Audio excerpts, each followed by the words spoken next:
പിന്നെ വേദ എബ്രോഡ് പോവാ. ചെറുപ്പത്തിലെ അവിടെ പഠിക്കണമെന്നായിരുന്നു അവളുടെ ആഗ്രഹം.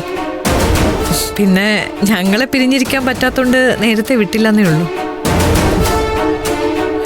ആകപ്പാടെ ഒരു അബദ്ധം പറ്റിപ്പോയത് സൂര്യയുടെ കാര്യത്തിലാ.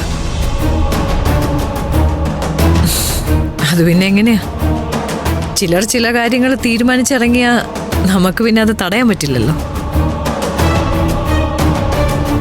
ജയശങ്കരെ, എന്നാ പിന്നെ നിങ്ങൾ കല്യാണക്കത്ത് തന്നിട്ട്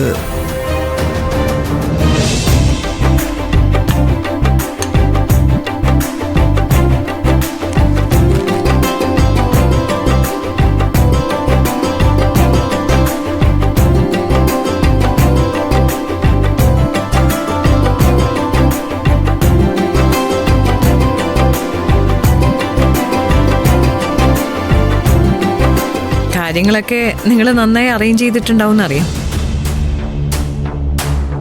എല്ലാരെയും ക്ഷണിച്ചിട്ടുണ്ടാവും. വലിയ ഹാളൊക്കെ ബുക്ക് ചെയ്തിട്ടുണ്ടാവും. പക്ഷേ അതൊന്നുമല്ല ഇക്കാലത്തെ വിവാഹങ്ങളുടെ പ്രശ്നം. ചില ഓടെ കിടക്കുന്നവരൊക്കെ വലിഞ്ഞു കയറാതെ നോക്കണം.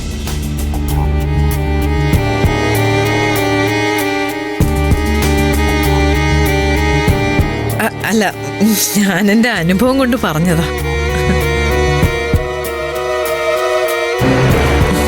ഓടയിൽ നിന്ന് ദുർഗന്ധം കൊണ്ട് വലിഞ്ഞു കയറുന്നവർക്ക് അതൊരു അലങ്കാരമായിരിക്കും. പക്ഷേ ഞങ്ങളെപ്പോലെ അന്തസ്സുള്ളവർക്ക് അതത്ര താങ്ങാൻ പറ്റിയെന്ന് വരില്ല.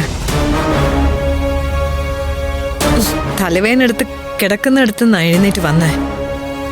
ഒരു ചായ എടുത്തു തരാൻ അപേക്ഷ കൊടുക്കണോ അവൾക്ക്?